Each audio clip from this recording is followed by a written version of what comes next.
बिस्मिल्लाहिर्रहमानिर्रहीम। अस्सलाम वालेकुम स्टूडेंट्स, हमने फ़र्स्ट ईयर की फ़िज़िक्स न्यू बुक का चैप्टर 9 स्टार्ट किया था और हम एक्सरसाइज के सॉल्यूशंस कर रहे थे।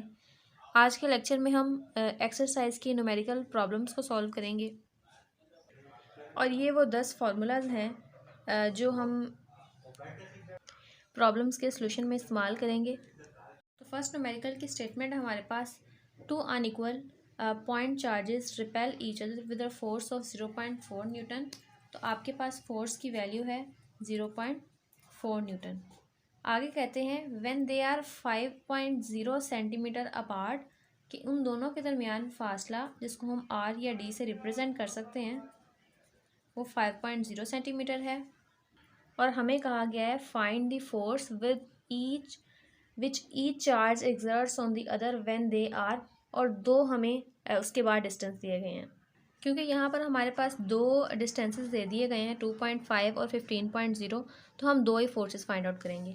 एक को आप R1 कह रहे हैं, दूसरे को R2। इस तरह से जो फोर्स निकलेगी वो F1 है और दूसरे की F2 होगी। अब अगर हम स्टेटमेंट के अकॉर्डिंग देखें तो हमने कहा कि टू अनइक्वल पॉइंट चार्जेस, कि एक आप प्लस ले लें और वो क्योंकि रिपेल कर रहे हैं तो दोनों सेम ही चार्जेस होंगे। एक चार्ज का जो मैग्नीट्यूड है वो ज़्यादा हो सकता है और एक का कम, तब ही वो दोनों अनइक्वल होंगे। तो दोनों पॉइंट चार्जेस एक दूसरे को 0.4 न्यूटन की फोर्स के साथ रिपेल करते हैं जब वो 5 सेंटीमीटर दोनों के दरमियान फासला था। उसके बाद वो कहते हैं कि फिर हम उनके दरमियान फासला 2.5 कर देते हैं, यानी पहले की निस्बत कम कर देते हैं। तो उनके दरमियान हमें पता है कि रिपल्शन भी ज़्यादा होगी और वो हमें रिपल्शन की फ़ोर्स को फाइंड आउट करना है। फिर हम अगेन उनके दरमियान जो फासला है वो 5 से बढ़ाकर 15 कर देते हैं। तो जब फासला ज़्यादा होगा फिर जाहिर बात है कि फ़ोर्स भी उसी हिसाब से कम लगेगी। तो हमें ये दोनों कंडीशंस को फाइंड आउट करना है। अब वो कौन सा फार्मूला है जिसके अंदर फोर्स और डिस्टेंस दोनों टर्म्स इस्तेमाल की गई हों। तो स्टूडेंट्स, आपने कूलम्स लॉ पढ़ा हुआ है। आप इस जनरल फार्मूला को जो F के लिए है F1 और F2 के लिए भी लिख सकते हैं। F1 is equals to K Q1 Q2 divided by R है, यहाँ पर R1 का स्क्वायर आ जाएगा। इस तरह आप इसको F2 के लिए भी लिख सकते हैं। अब हमें जो कंडीशन रिक्वायर्ड है उसके अकॉर्डिंग पहले हम F1 के लिए कैलकुलेशन करेंगे और उसके बाद फिर सेकंड पार्ट में हम F2 के लिए कैलकुलेशंस करेंगे। तो करते हैं सबसे पहले A पार्ट के लिए कैलकुलेशंस, जिसमें हमें F1 को फाइंड आउट करना है। तो आपको क्या करना होगा, इक्वेशन 2 को इक्वेशन 1 से डिवाइड करवाना होगा। डिवाइडिंग 2 फ्रॉम 1 हमारे पास क्या आता है F1 डिवाइडेड बाई F और K Q1 Q2 divided by R1 square, फिर K Q1 Q2 divided by R square. अब आपको पता है K से कैंसिल हो रहा है, Q1 Q1 से और Q2 Q2 से। तो आपके पास क्या आता है F1 divided by F is equals to 1 over R1 square और 1 ओवर R स्क्वायर।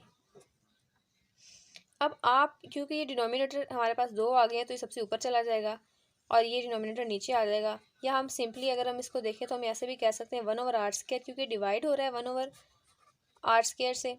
तो डिवीजन का मल्टीप्लिकेशन में चेंज करने के लिए हम न्यूमिनेटर और डिनोमिनेटर को चेंज करवा देते हैं। 1 over R1 square multiply by R square divide by 1। तो अब जो आपके पास ये फॉर्मूला आया है ये आप डायरेक्टली भी यूज़ कर सकते हैं। अगर आप उसकी कैलकुलेशंस चाहते हैं तो ये सारे स्टेप्स करेंगे जो मैंने आपको बताए हैं। तो ये वो फॉर्मूला है जो आप इस्तेमाल करेंगे F1 की वैल्यू को फाइंड आउट करने के लिए, जबकि आपके पास F भी गिवन है, R भी गिवन है और R1 भी गिवन है। तो आप इसको नाम दे दें A का। Putting values in A we get. अब अक्सर स्टूडेंट्स ये क्वेश्चन करते हैं कि हमने यहाँ पर सेंटीमीटर को मीटर में क्यों नहीं चेंज किया। अगर आप सेंटीमीटर को मीटर में चेंज करेंगे तो जितने रेडियस है सबको चेंज करना होगा। और जब आप फॉर्मूला बेसिक लगाते हैं कूलम्स लॉ का F is equals to K Q1 Q2 divide by R square, उसमें आपने लाजमी R को सेंटीमीटर से मीटर में करना होता है। लेकिन जब आप रेशोज़ निकालते हैं, क्योंकि ये भी सेंटीमीटर में ये भी सेंटीमीटर में, वो कैंसिल होगा तो हमारे पास यूनिट्स बिल्कुल बैलेंस होते हैं फोर्स के, और जो हमने वैल्यू निकालनी है वो भी फोर्स की है, तो फोर्स इधर जाके हमें फोर्स के यूनिट्स देगी। तो अगर आप इस फॉर्मूले में पुट कर रहे हैं तो अगर आप सेंटीमीटर में और मीटर में कन्वर्जेंस कर भी लें तो भी ठीक है, ना भी करें क्योंकि ये सेम रेशोज होने की वजह से कटिंग ही होनी है, तो इससे इतना कोई सिग्निफिकेंट इफेक्ट नहीं होता। तो आपको F1 निकालना है, 5 का स्केयर लेंगे 25, 2.5 का स्केयर लें 6.25 और 0.4 इधर डिवाइड हो रहा है, इधर आके मल्टीप्लाई होगा। आप दोनों टर्म्स को मल्टीप्लाई करें और फिर 6.25 से डिवाइड करें, तो आपके पास आंसर आता है 1.6 न्यूटन। इस तरह से अब हम इसका सेकंड पार्ट करेंगे। सेकंड पार्ट के अंदर क्या है, जस्ट आपने इस फॉर्मूला को थोड़ा सा मॉडिफाई करना है। और वो मॉडिफाई कैसे करेंगे, आप कहेंगे कि हम इक्वेशन 3 को इक्वेशन 1 से डिवाइड कर रहे हैं। अब इक्वेशन 3 को इक्वेशन 1 से डिवाइड करेंगे तो यही सारे सेम स्टेप्स फॉलो होंगे। जस्ट आपके पास यहाँ पर जहाँ जहाँ F1 है वहाँ F2 आ जाएगा, और जहाँ जहाँ R1 है वहाँ वहाँ आपके पास R2 आ जाएगा। तो आप ये भी कह सकते हैं कि सिमिलरिटी टू इक्वेशन ए, हम इक्वेशन बी भी इस तरह राइट डाउन कर सकते हैं, और इसी वो जो फॉर्मूला हमारे पास आएगा उसमें हम ये बी की वैल्यूज़ और एफ और आर की वैल्यूज़ पुट कराएंगे। तो आप इस तरह से वैल्यूज़ पुट करवाएंगे। 0.4 इधर डिवाइड हो रहा है, दूसरी साइड पे आके मल्टीप्लाई होगा। 5 का स्केयर लें 25, 15 का स्केयर 225 मल्टीप्लाई बाई 0.4। अब आप 25 को 0.4 से मल्टीप्लाई करें, जो आंसर आता है उसको 225 से डिवाइड करें, तो आपके पास फोर्स की वैल्यू आती है 0.04 न्यूटन। तो ये वो दो फोर्सेस हैं जो हमें फाइंड आउट करनी थी, जब उनके दरमियान हमने डिस्टेंस को 5 सेंटीमीटर कर दिया और 2.5 सेंटीमीटर कर दिया, और उसके बाद हमने उस डिस्टेंस को 15 सेंटीमीटर कर दिया। तो अब हमने ये देखा कि जब उनके दरमियान फासला 5 सेंटीमीटर था दो अपोजिट चार्जेस के दरमियान, तो उनके दरमियान फोर्स 0.4 न्यूटन थी। जब हमने फासला 2.5 कर दिया तो फोर्स 1.6 न्यूटन हो गई। जब हमने फासले को 15 सेंटीमीटर कर दिया तो फोर्स हमारे पास 0.04 न्यूटन हो गई। इससे पता चला कि हमने जब फासले को कम किया तो फोर्स की वैल्यू में इजाफा हुआ, जब फासले को ज़्यादा किया 15 सेंटीमीटर 2.5 की निस्बत काफ़ी ज़्यादा है, तो उसकी फ़ोर्स भी काफ़ी कम हो गई, यानी रिपल्शन उनके दरमियान कम हो गई। इस तरह से आप इसका रिजल्ट बिल्कुल प्रिसाइज फॉर्म में लिख सकते हैं। 9.2 देखें, a particle of charge plus 20 microcoulomb, कि एक पार्टिकल है उसके पास चार्ज 20 माइक्रोकूलम है, और माइक्रो आपको पता है प्रीफिक्स है, इसकी वैल्यू 10⁻⁻6 कूलम होती है।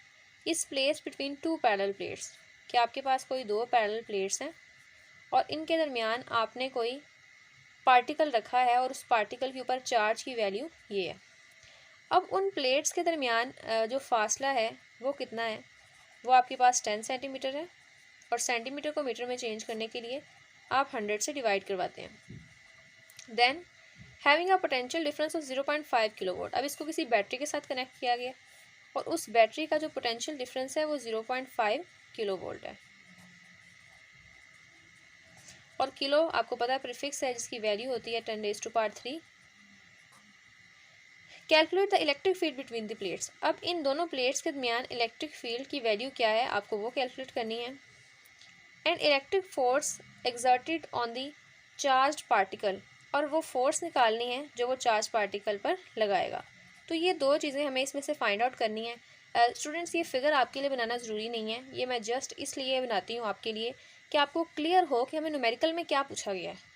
उन्होंने दो पैरेलल प्लेट्स ली, दरमियान एक चार्ज पार्टिकल रखा और फिर उसको पोटेंशियल डिफरेंस से कनेक्ट किया, और फिर कहते हैं कि प्लेट्स के दरमियान, क्योंकि जब वो बैटरी से कनेक्ट है तो ऑब्वियसली वहाँ इलेक्ट्रिक फील्ड ही प्रेजेंट है। इलेक्ट्रिक फील्ड कितनी होगी, और वो जो फोर्स लगा रहे हैं ये इलेक्ट्रिक फोर्स जो चार्ज पार्टिकल पर लग रही है इसके ऊपर, उस फोर्स की वैल्यू क्या होगी। अब इलेक्ट्रिक फील्ड का फॉर्मूला हमारे पास क्या है, E = V divided by D, हम ये फॉर्मूला यूज़ करेंगे। और वो जो फोर्स लगा रहे हैं इलेक्ट्रिक फोर्स, आपको पता है कि हमने इलेक्ट्रिक और मैग्नेटिक फोर्स दो फोर्सेस पढ़ी हैं, और उसके अलावा भी ग्रेविटेशनल और दूसरी फोर्सेस भी एग्जिस्ट करती हैं, लेकिन जो इलेक्ट्रिक फोर्स है इसको हम रिप्रेजेंट करते हैं FE से। तो हम जो दूसरी चीज़ निकालेंगे वो इलेक्ट्रिक फोर्स है QE, जो तब आती जब हमारे पास इलेक्ट्रिक फील्ड की वैल्यू हो। अब E को निकालने के लिए हमने एक और फार्मूला पढ़ा है जो इस चैप्टर के अंदर पढ़ा था, वो फोर्स कूलम फोर्स जो हम किसी यूनिट चार्ज पे लगाते हैं, और हमारे पास KQ divided by R² answer आता है। लेकिन हमने ये देखना होता है कि हमारे पास न्यूमेरिकल में डाटा किस टाइप का दिया गया है, उस डाटा के according we have to decide कि हम कौन सा फार्मूला इसके अंदर इस्तेमाल करेंगे। तो क्योंकि हमें डाटा के अकॉर्डिंग V और D दिया गया है, तो ये सबसे सूटेबल फार्मूला होगा। E = V की वैल्यू है 0.5 मल्टीप्लाई 10⁻3 डिवाइडेड बाय डी की वैल्यू है 0.1 मीटर। अब स्टूडेंट्स, जब भी आपके पास इस तरह से सिग्निफिकेंट साइंटिफिक नोटेशन में वैल्यू लिखी होती है तो हमेशा ब्रैकेट्स का इस्तेमाल करें और फिर डिवीजन का साइन लगाएं, फिर ब्रैकेट का इस्तेमाल करें, तो आपके पास बिल्कुल ठीक आंसर आता है और वो आपके पास आएगा 5000 वोल्ट पर मीटर। अब यहाँ पर V क्यों आया? क्योंकि आपके पास पोटेंशियल डिफरेंस का यूनिट V है और मीटर नीचे की वजह से, मीटर ऊपर जाएगा तो ये माइनस में हो जाएगा। अब आपके पास ये भी आंसर ठीक है। अगर आप इसको प्रीफिक्स में लिखना चाहते हैं, क्योंकि हमारे पास डाटा भी प्रीफिक्सेस में ही दिया गया, मोस्टली माइक्रो और किलो में, तो आपको पता है कि जो 10 की पावर 3 है ये कौन सा प्रीफिक्स है? 10 की पावर 3 आपके पास किलो के इक्वल होती है। तो आप देख सकते हैं कि जो इलेक्ट्रिक फील्ड है वो हमारे पास है 5 किलो वोल्ट पर मीटर।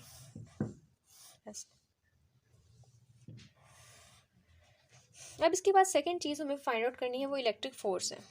तो एफ ई की वैल्यू निकालने के लिए क्यू आपके पास क्या है? 20 मल्टीप्लाई 10⁻⁻�6। ई क्या है? 5 किलो तो नहीं, हम 5000 लिखेंगे, 1000 वोल्ट पर मीटर। जब आप दोनों टर्म्स को मल्टीप्लाई कराएंगे तो आपके पास आंसर आता है 100 मल्टीप्लाई 10⁻³ न्यूटन, क्योंकि फोर्स है। ये हो सकता है आपके पास आंसर इस तरह से आया हो 0.1 करके, क्योंकि 10⁻² और -3 10⁻⁻1 होती है। तो खैर, जो आपके पास ये सेपरेट किया गया ना, उसका मकसद ये है कि हम इसको प्रीफिक्सेस की फॉर्म में लिख सकें। 10⁻³ को किस प्रीफिक्स के इक्वल है? मिली के। तो आप यहाँ पे लिखेंगे m न्यूटन, या अगर आप चाहें तो इसको ऐसे भी कर सकते हैं। इसका जो दूसरा मेथड है वो ये है कि ये 10⁻² है और ये 10⁻³ है। इन दोनों को सॉल्व करवाएं। 10⁻² - 3 आपके पास आंसर आता है 10⁻⁻1 और 10⁻⁻1 किसके इक्वल है? 0.1 के। और क्योंकि हम फोर्स निकाल रहे हैं, अब फोर्स इलेक्ट्रिक हो, मैग्नेटिक हो, ग्रेविटेशनल हो, किसी भी किस्म की फोर्स का हमेशा यूनिट न्यूटन ही होता है। तो आप इस तरह भी इसको कर सकते हैं, ये ज़्यादा प्रिसाइज फॉर्म है। नेक्स्ट मूव करते हैं। हो सकता है स्टूडेंट्स जब आप कैलकुलेटर पे कैलकुलेशन करें तो डायरेक्ट ही कैलकुलेटर आपको ये answer they they. The electron and proton in a hydrogen atoms are separated by a distance of approximately 5.3 multiplied 10⁻⁻11 कि इलेक्ट्रॉन और प्रोटॉन के दरमियान फासला, जिसको हम रिप्रेजेंट करते हैं R से या D से, वो हमारे पास 5.3 मल्टीप्लाइड 10⁻⁻11 है। अब इसको भी समझ लें क्या है कि प्रोटॉन हमेशा आपको पता है कि न्यूक्लियस के अंदर होता है और ये हमारे पास एक हाइड्रोजन एटम है। उसके गिर्द शेल के अंदर इलेक्ट्रॉन रिवॉल्व करता रहता है और हाइड्रोजन के एटम में सिर्फ एक ही इलेक्ट्रॉन होता है।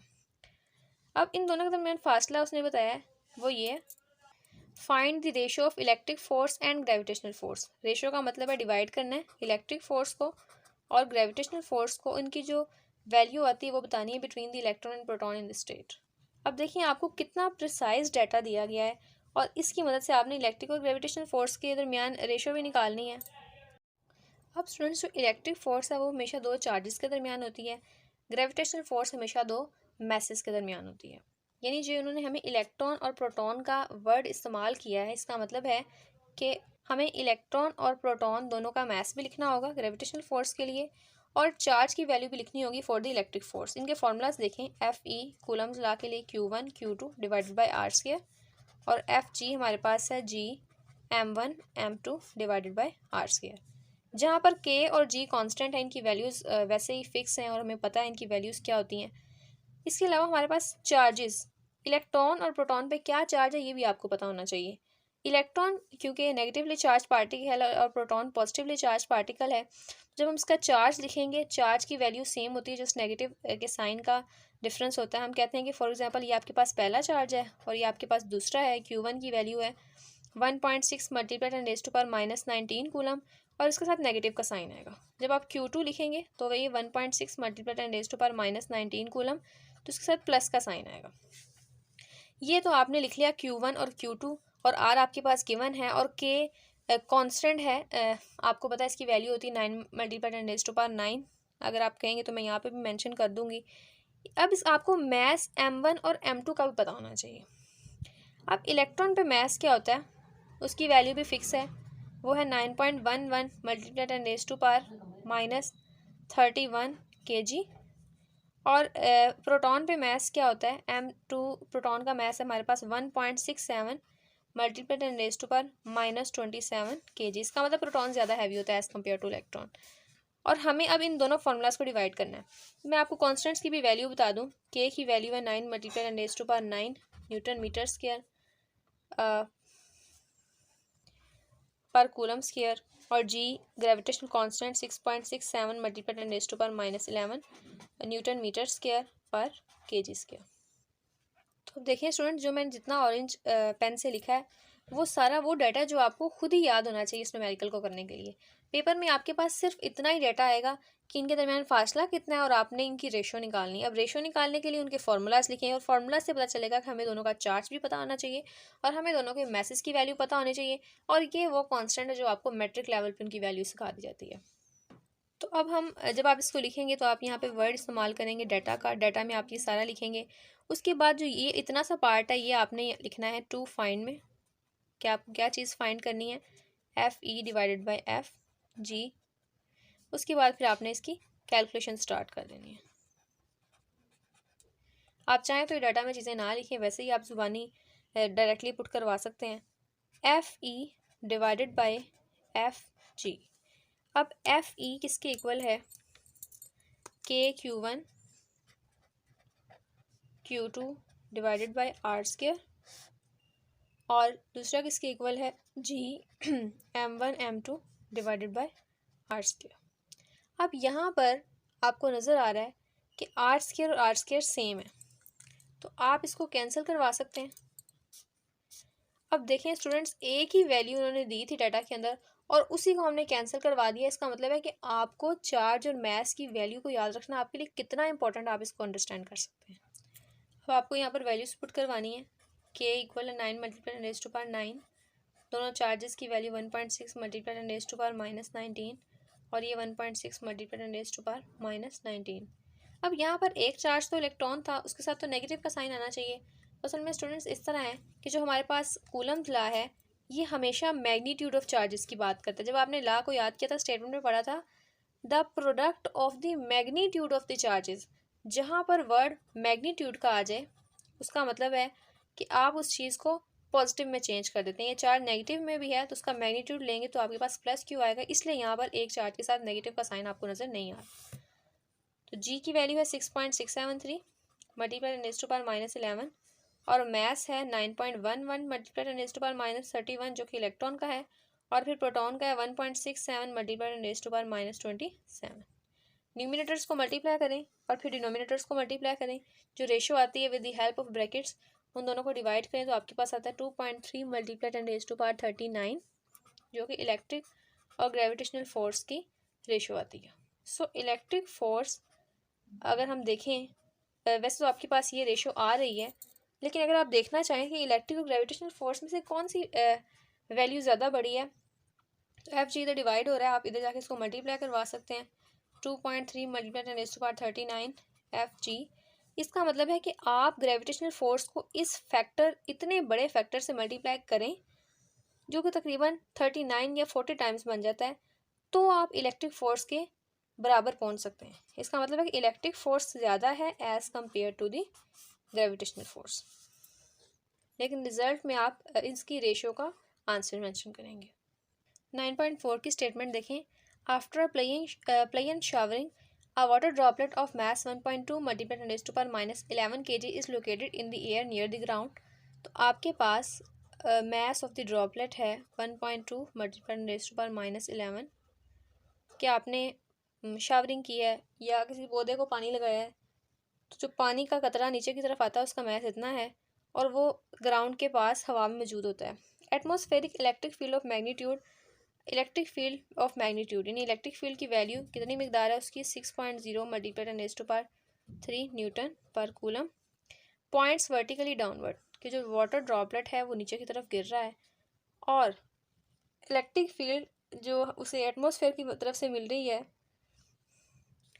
पॉइंट्स वर्टिकली डाउनवर्ड वो भी नीचे की तरफ उसको पॉइंट करती है। In the vicinity of water droplet the droplet remain suspended at rest in the air, और थोड़ी देर के लिए वो जो ड्रॉपलेट है वो हवा के अंदर रुक जाता है। Find the electric charge on the droplet. अब स्टूडेंट्स इस चीज़ को समझें, अगर आपने milk in oil drop method पढ़ा हुआ है पहले, या पॉसिबल आपने ना पढ़ा हो, उसमें भी यही करते हैं कि हम एक वाटर ड्रॉपलेट को नीचे की तरफ मूव करवाते हैं। जब कोई चीज़ नीचे की तरफ मूव करती है तो वो under the force of gravity होती है, जो कि उसके वेट के इक्वल होती है, और हम कहते हैं F=W=mg। लेकिन एक ऐसी फोर्स है जिसने उसको ऊपर की तरफ सस्पेंड किया है या ऊपर की तरफ रोकने की कोशिश की है, वो है इलेक्ट्रिक फील्ड। लेकिन इलेक्ट्रिक फील्ड जो फोर्स लगाती है उसको हम इलेक्ट्रिक फोर्स कहते हैं, जिसको हम QE से रिप्रेजेंट करते हैं। तो ये जो अपवर्ड और डाउनवर्ड डायरेक्शन में दो फोर्सेस एक्ट करती हैं, इन दोनों का जब मैग्नीट्यूड इक्वल हो जाता है तो हम कहते हैं कि जो पानी का ड्रॉपलेट है वो सस्पेंड हो जाता है। और उसकी कंडीशन क्या है कि जब FE FG के बराबर हो जाए। तो फिर बताएं कि उस पर क्या चार्ज है, वो हमने फाइंड आउट करना है। FE का फॉर्मूला है QE, FG का फॉर्मूला है mg। हमें Q की वैल्यू निकालनी, इधर डिवाइड हो रहा है दूसरी साइड पे आके, वो इधर डिवाइड मल्टीप्लाई हो रहा है दूसरी साइड पे आके वो डिवाइड हो जाएगा। अब इसके अंदर वैल्यूज पुट करवाएं।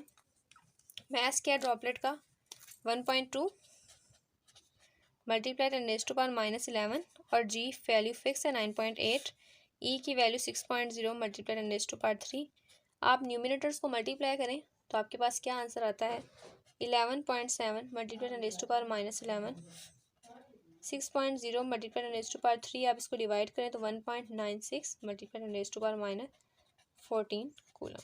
तो ये वो चार्ज है जिसकी वैल्यू आपके पास आती है, जिसको हमने सस्पेंड किया हुआ है इन द एयर। अब 9.5 की स्टेटमेंट देखें। Electron enters the region of a uniform electric field with initial velocity, और इलेक्ट्रिक फील्ड की वैल्यू गिवन है the horizontal length of the plates, जिसको हम D से रिप्रेजेंट कर सकते हैं। सेंटीमीटर को मीटर में चेंज करने के लिए 100 से डिवाइड करें। एक्सेलरेशन फाइंड आउट करना है। हाउ लॉन्ग का मतलब है टाइम फाइंड आउट करें। एक्सेलरेशन के लिए हम ये फॉर्मूला इस्तेमाल करेंगे और टाइम के लिए ये। एक्सेलरेशन की वैल्यू को निकालना है, मैथ मल्टीप्लाई हो जाकर डिवाइड हो जाएगा। और फोर्स, यहाँ पर कोई भी इलेक्ट्रिक फोर्स, अब देखें क्योंकि इलेक्ट्रिक फील्ड में इलेक्ट्रॉन एंटर हुआ है तो उसकी जो फोर्स होगी वो भी इलेक्ट्रिक फोर्स होगी। इलेक्ट्रिक फोर्स इक्वल है QE डिवाइडेड बाय QE के, F=QE, और आपको एक्सेलरेशन निकालना है। अब जब वो किसी पार्टिकल का नाम बता दें, इलेक्ट्रॉन, प्रोटॉन, तो हमें उसका मास खुद से पता होना चाहिए। और मास ऑफ इलेक्ट्रॉन हमारे पास ये है। अब हमें Q भी नहीं पता है। अब हमें देखना है कि इलेक्ट्रॉन पे चार्ज क्या है। आप न्यूमिनेटर्स को मल्टीप्लाई करें और ब्रैकेट का इस्तेमाल करते हुए डिनोमिनेटर के साथ मल्टीप्लाई करें, सॉरी डिवाइड करें, तो आपके पास ये एक्सेलरेशन की वैल्यू आती है। अब आपको टाइम निकालना है। S या डिस्टेंस D एक ही चीज़ है, D=VT। आपको T निकालना है, D को V से डिवाइड करवाएं, वैल्यूज पुट करें। आप 0.1 को इससे ब्रैकेट का इस्तेमाल करते हुए डिवाइड करें, आपके पास आंसर आता है 3.34 मल्टीप्लाई 10⁻⁻8 और टाइम का यूनिट आपके पास क्या है, सेकेंड।